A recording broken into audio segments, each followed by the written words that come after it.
तो मूवी की स्टार्टिंग में एक बूढ़ी औरत को दिखाया जाता है जो अपने पास बैठे बाकी लोगों को कहानी सुना रही है। वो बताती है कि जो अच्छाई के लिए लड़ते हैं उनका नाम इतिहास के सुनहरे पन्नों पर लिखा जाता है और लोग उन्हें मसीहा मानने लगते हैं। ऐसा कहकर वह अपनी कहानी को स्टार्ट करती है। वो बताती है कि ये कहानी 600 साल पुराने एक महान योद्धा कोरोनर स्वामी की है और उस टाइम राजा था लवेंद्रा और राजा पूर्वजों से मदद लेकर मंदिर बना रहा था। जब मंदिर के लिए खुदाई हो रही थी तब एक चमत्कारी नगीना मिला जिसकी खबर बाकी के 8 राज्यों में भी फैल गई। सब नगीना पाने में जुट गए। उस नगीने के लिए दो बड़े युद्ध हुए और राजा का सिंहासन और गांव वालों की जमीन खतरे में थी। पर कौरन और स्वामी ने सबको बचा लिया और खुद शहीद हो गए। राजा ने उसका पराक्रम देख जमीन को उसके गांव वालों को दान कर दिया और उस चमत्कारी नगीने से कौरन और स्वामी की मूर्ति बनवाई जो आज भी यहीं कहीं गांव में छुपी हुई है, पर किसी को भी वह हासिल नहीं हुई है। फिर मूवी शिफ्ट होती है और इस आदमी को दिखाया जाता है जो अंग्रेजों के साथ मिला हुआ है और पता चलता है कि कैप्टन मिलर के साथी को अंग्रेजों ने पकड़ लिया है और पूछताछ कर रहे हैं। तभी एक सिपाही पूछता है कि अपने दोस्त मिलर को धोखा देकर क्या तुम्हें बुरा लग रहा है।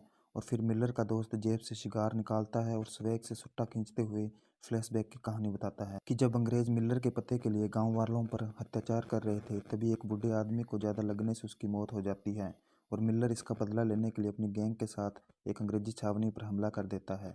अचानक हुए हमले के कारण अंग्रेज जान बचाने के लिए कमरे में घुस जाते हैं। उस मिलर उस रूम को बाहर से लॉक कर देता है और एक खिड़की में गन रखकर उन सब पर बेरहमी से फायरिंग शुरू कर देता है। और वहां पर पड़े वांटेड पोस्टर जिस पर मिलर की फोटो थी उस पर अंग्रेज के खून से अपने नाम के आगे कैप्टन लिखता है। यह देख मिलर के दोस्त और बाकी साथी भी डर जाते हैं और फिर उसका दोस्त मिलर की बागी बनने से पहले की कहानी बताता है। फौज में भर्ती होने से पहले मिलर का नाम ईसा था। सीन शिफ्ट होता है और हम देखते हैं कि मंदिर पर बहुत बड़ी पूजा चल रही है। ईसा का दोस्त उससे कहता है कि आज पूजा पर राजकुमारी आने वाली है जो बहुत ही सुंदर है और हमें भी चलना चाहिए। पर मिलर मना कर देता है और कहता है कि वो उन्हें धक्के मारकर बाहर निकाल देंगे। पर दोस्त के ज़्यादा जिद करने के कारण वो मंदिर में जानने का प्लान बनाते हैं। वो काम वाले बनकर मंदिर में घुस जाते हैं और राजा के बेटे को उन पर शक हो जाता है।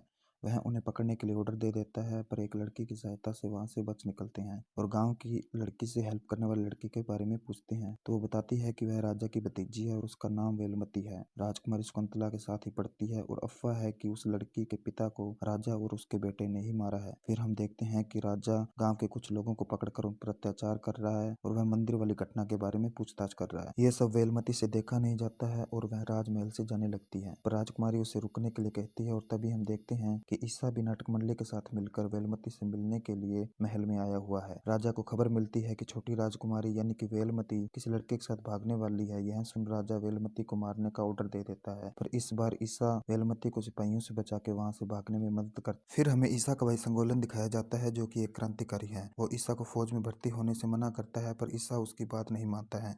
वो कहता है कि अगर वह फौज में भर्ती होगा तो कम से कम उसे इज्जत तो मिलेगी, इन राजाओं के तलवे तो नहीं चाटने पड़ेंगे और क्या फायदा इस आजादी का जहाँ जिन लोगों ने मंदिर बनाया है उन्हें ही जाने से रोक दिया गया है। यह कहकर ईसा फौज में भर्ती हो जाता है और उसकी ट्रेनिंग शुरू हो जाती है। उसके दो पक्के दोस्त भी बन जाते हैं। ट्रेनिंग पूरी होने के बाद उन्हें वर्दी व नाम दिया जाता है। वहीं से ईसा को मिलर नाम मिलता है। वो राइमिंग करके आगे कैप्टन लगा लेता है और कैप्टन मिलर बन जाता है।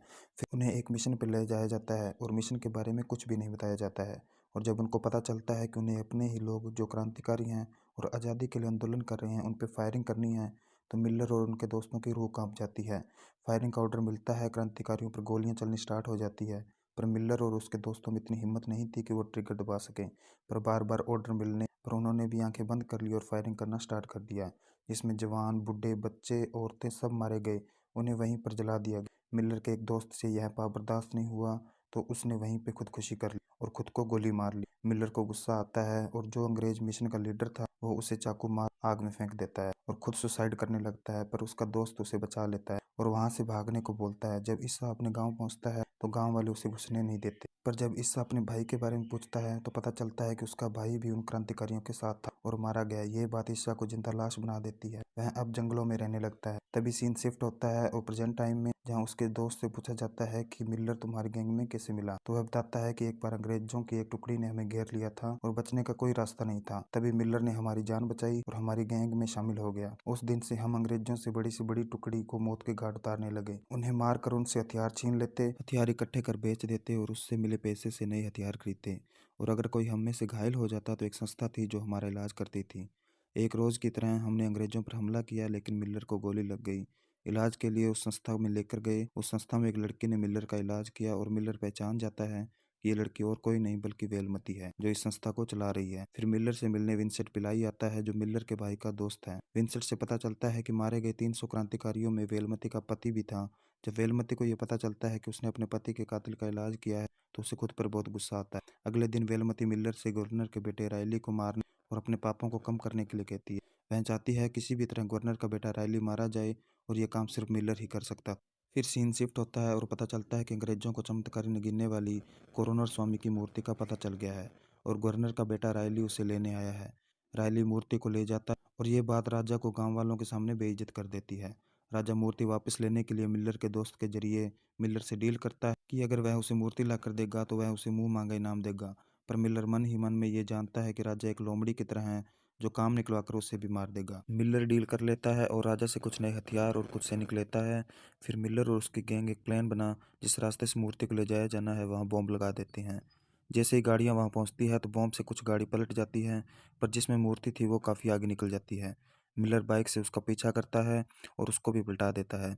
गाड़ी में रायली भी था। मिलर रायली को मार वेलमती का वादा पूरा करता है और मूर्ति को लेकर फरार हो जाता है।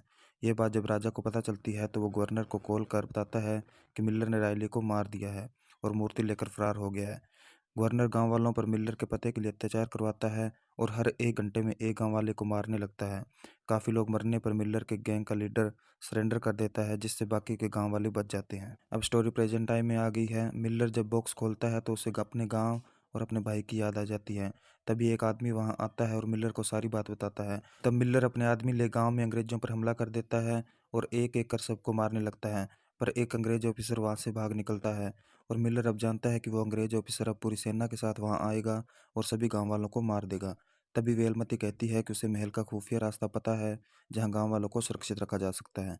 तब प्लान के मुताबिक कुछ लोग उस खुफिया रास्ते को ढूंढते हैं और मिलर राजा का ध्यान भटकाने के लिए राजा से मूर्ति का सौदा करने लगता है। पर कुछ आवाज़ के कारण राजा को पता चल जाता है। राजा और मिलर के साथियों में फिर से लड़ाई होने लगती है।